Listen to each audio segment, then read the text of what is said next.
Oh, this is, goodness gracious, wait a minute, you caught me.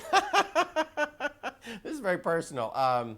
What was Sears and Roebuck underwear ads. I mean, for goodness sake, when you're from the South, that's about all the eroticism you're allowed to see. There's still images of naked men posing, have a long history going back to late Victorian times, the 1880s, 1890s, with what's called the studio card, often of people like Eugene Sandow just posing with a little posing strap on. From the late 30s and the early 40s, you begin to see people like Blade, who does erotic drawings. You know, the story is always that there are these bundles of erotic drawings by artists like Blade that are actually passed around, and they're passed around by leaving them in a locker at Port Authority, because they would be illegal to have. The key to the locker would be passed to people through a bartender at a gay bar. Most of the images that you see of the early things are rather crude. They're not particularly butch. The men are, I mean, you wouldn't call them faggoty or you wouldn't call them fairy-like, but they're queenie. There's a whole level of public images that gay men were always attracted to. I'm thinking of the rather incredible illustrations for Collier's and Saturday Evening Post by Leidendecker, the great illustrator. Once we get to World War II, the American male body undergoes this incredible change where it actually becomes, understandably, totally valorized. These guys are going off and they're fighting to save democracy, and everybody understands that they could be killed any second. So, you know, Life magazine, Look magazine, Time magazine, Saturday Evening Post, we have all these photographs from the war of shirtless men looking vulnerable, men with big muscles and guns. And it's this funny combination of sort of the valorized body and the really vulnerable body. The only thing that gay people really had to relate to for sexual matter were those little magazines, primarily, you know, Tomorrow's Man and Physique Pictorial, which is where Tom of Finland started and all of that. And they were small digests, cost $1 or something. I think most of us used to steal them anyway, especially if you lived in a small town, because you couldn't let the drugstore in your neighborhood owner know, so you would buy, you know, some boy magazine or something. You'd tuck it in and say, I'm taking this, and throw your $1 on the counter and split. AMG standed for Athletic Model Guild. Bob Miser, who was the owner and creator of that company, he called it a guild. Well, actually, a lot of them used names like that because they were really posing as something other than what they were, in a way, in that they wanted to be able to present their work in print form and in mail order form, in photo prints and that type of thing. And the only way that was really available was through the bodybuilding world. He would recruit guys off the street, Hollywood Boulevard, Selma, and throw some money at them and get them into posing straps and have them be gladiators or sailors or cowboys, and did like little non-hardcore loops. There was no explicitness, so they were posing and they had posing straps on, so what you'd see is a bulge, you'd see a beautiful ass, and these great guys. The models were usually shown in jock straps or a funny little garment called a posing strap, a sort of little seashell of silk with a thread. And generally, they would have on a sailor cap or a cowboy hat or a leather jacket or biker boots, or they'd be leaning on a classical column holding a lyre. You couldn't have sex, so what they had is they had contact. So they would have wrestling, they would have tying each other up. In the United States, there were well over 25 or 30 of these companies that were producing material that were for a homosexual clientele. The clothing of the physique models became less and less and less, and eventually nudity was accepted, and in time, an erection was accepted. The bathing suits begin to shrink and shrink down to a bikini or a thong, and then you begin to see butt shots, but not front shots, and then you see flaccid penises, and in each issue they get a little harder. It's like stop photography, you know, until you were allowed to show erections. The 50s were a very repressive time. In retrospect, it's It's sort of astonishing how repressive they were. I mean, if you subscribe to the Grecian Guild pictorial in 1956, not only did the post office track that, they then backtracked all the people you wrote to. I mean, you literally had something like the KGB working in 1956 if you subscribed to gay magazines. It was a crime to mail any sexually explicit photographs, description, prose through the mails. The pictures become more explicit with more nudity and with more group interaction or two men interacting by the time that the censorship laws begin going down. 1959, I believe, is Lady Chatterley's Lover in Fanny Hill. 1960-something, 62, I think, is Naked Lunch.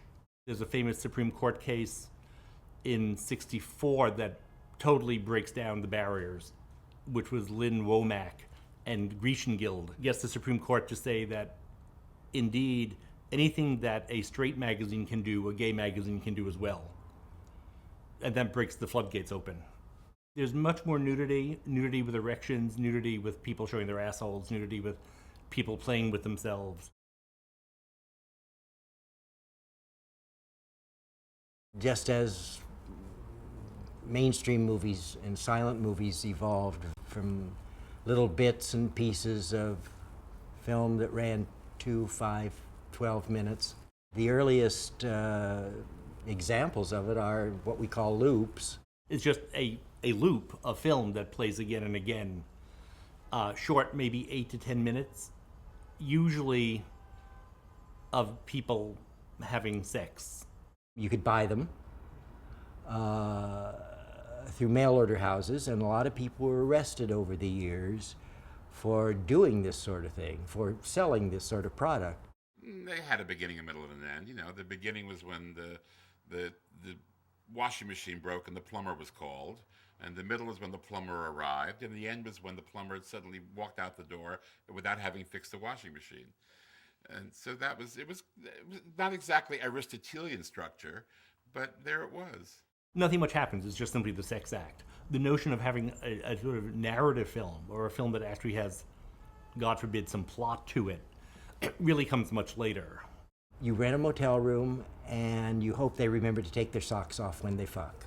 The change begins happening in the late 60s when people like Pat Rocco in Los Angeles begin to make, not 8-minute loops, but in fact short 25, 35-minute movies. Those are all pretty much pimply surfer boy types, which is still probably the idealized male body in gay porn before the 70s.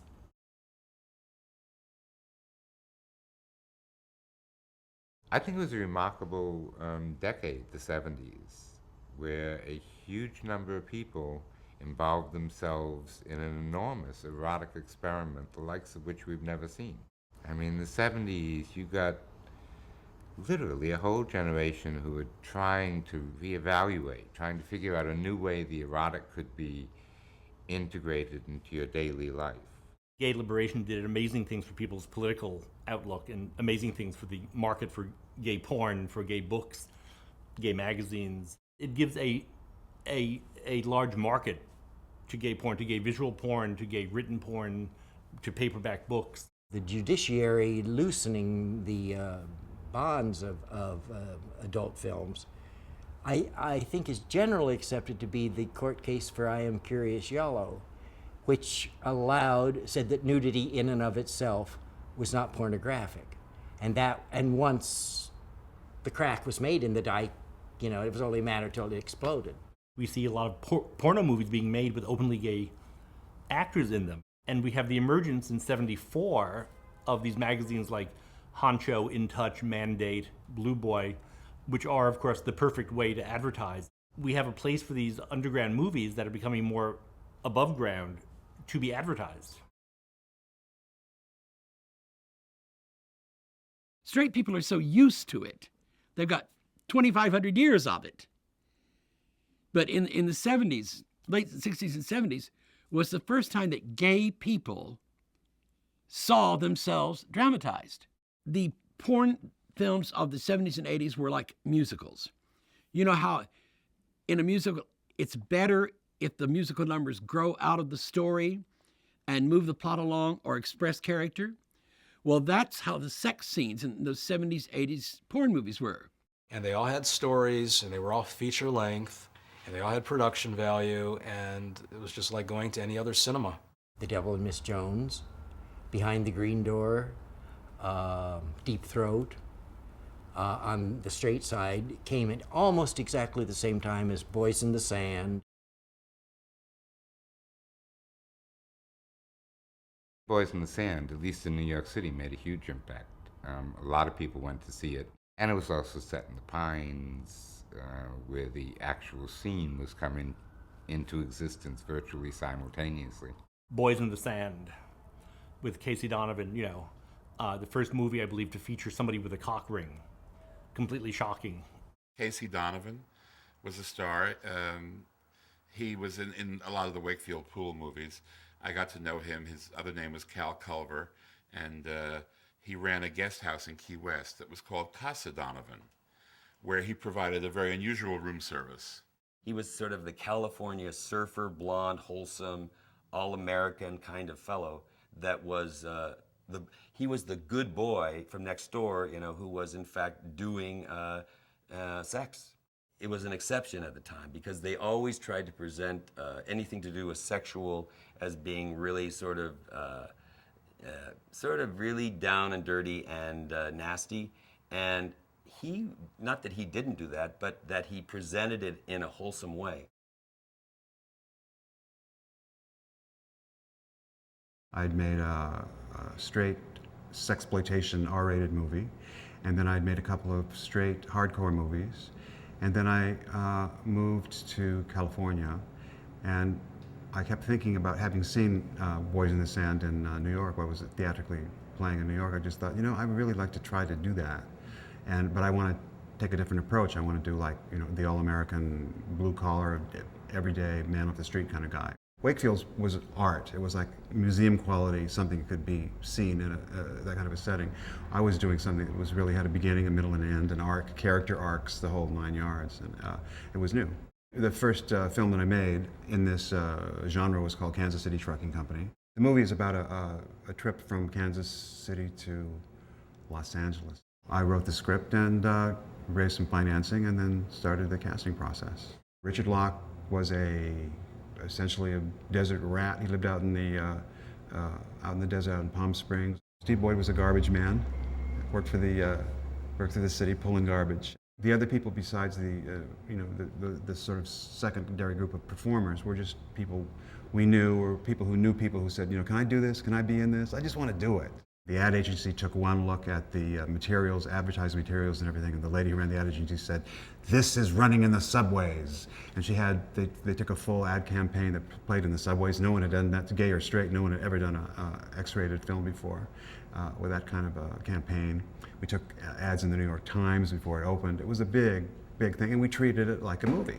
It's supplanted Boys in the Sand. It became a sensation. It broke all kinds of box office records in San Francisco. We opened the same week, at Christmas week, that Streisand's Star is Born and Dino De Laurentiis' King Kong. And by the third week of the run, we were beating them both. Kansas City Trucking Company became a trilogy, and Richard went on to do the other two pictures with me as well. Well, I wanted to have a look that was generic, that was Sears clothing, shirt from Sears, pants from Dickies, or Carhartt now, I guess, that kind of thing, just work clothes. It was sort of the anti-disco look. The images of these men are distinctly masculine versus what's come before, and distinctly out and openly and sort of happily gay. The mechanics, the firemen, the policemen, we've got uniform fantasies, we've got boot fantasies, we've got leather fantasies. It's all masculine. I say it's all drag. They were just emerging from an era of gay bars where they went in suits and they stood with a little cocktail in their hand waiting for someone to come over and say hello, or, waiting to hear the next gay record, Judy Garland or something. And suddenly they were liberated from all of this, and they began to realize that jeans and T-shirts and work shoes and mustaches Gay men were looking for an identity, and of course the fantasy was the hyper-masculine thing. I mean, now it's almost a joke. I mean, if you see someone that's really hyper-masculine now, you immediately know that they're a big queen, you know, but then it was fresh looking, and I think it was a very liberating thing. The clone thing, yes, I'm partially responsible, it's me, for creating that look. I mean, somebody once, about a year after it really struck big time, he said, you can't get laid in this town unless you look like you just climbed down off a telephone pole.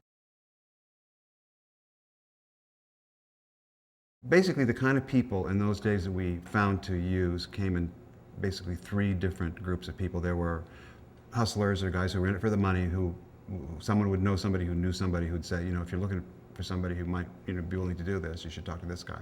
And then there were the professionals who were just starting out, who were wanted to, and they came from other walks of life. They came from television and commercials and acting and stage and stuff like that. And they wanted to, you know, it was post Stonewall, and they wanted to see where it was going. You know, they wanted to, you know, perform in this particular genre and see what, you know, what if they were good at it, see if they could make something of it. The third group were people who were political, and it was all, you know, power, and it was to make a statement, you know. And they were doing it, they didn't want to be performers, they liked to do this, but they had 9-to-5 jobs or other lives, and they basically did this because they really felt strongly about, you know, representing. Well, gay people have very little to relate to. I mean, there are very few gay icons, especially at that time. There were very few gay heroes, so we might as well have sexual heroes. At least they were available to us.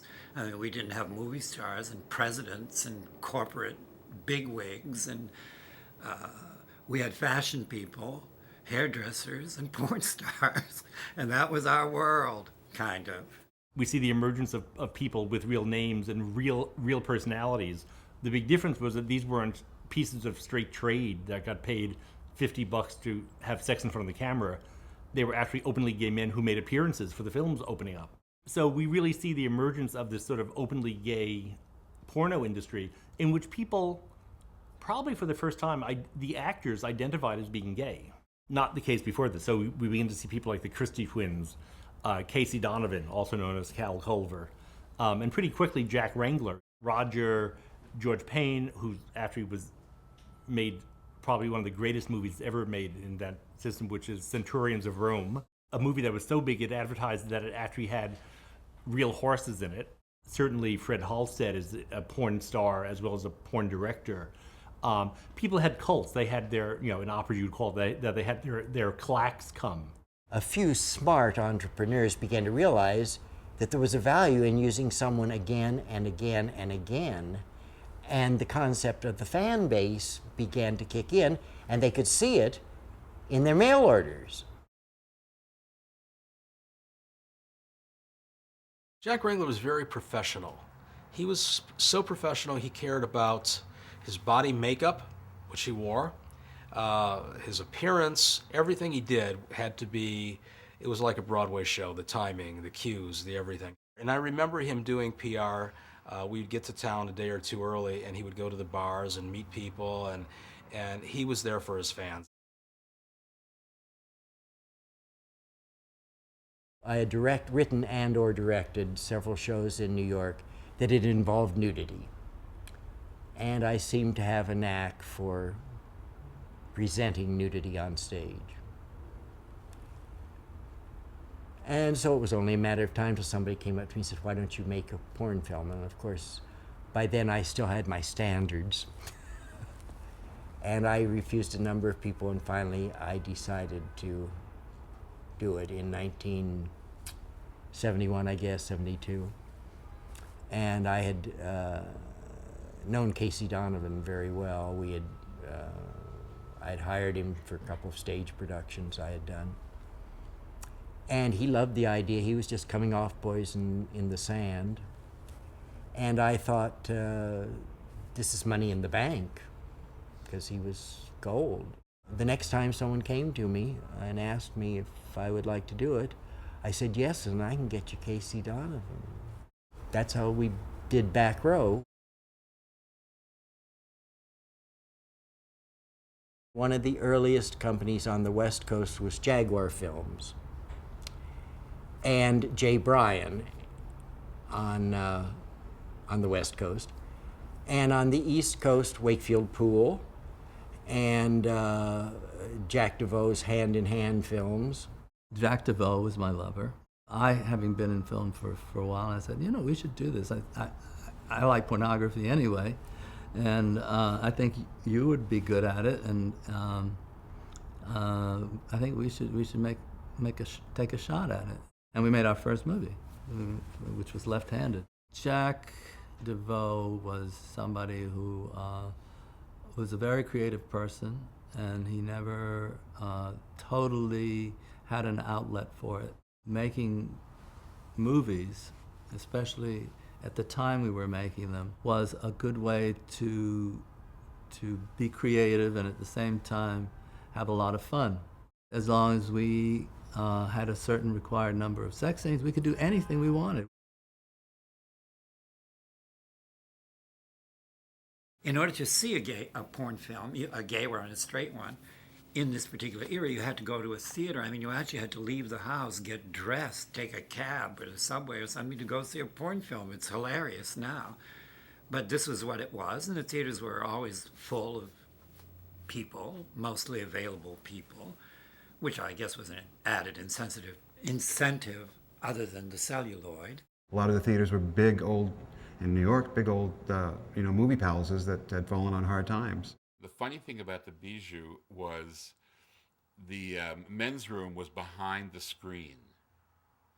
So you would walk in and you would sit down, and there would be the screen in front of you, and then directly to the right of the screen would be a big exit sign and a hallway with a light over it.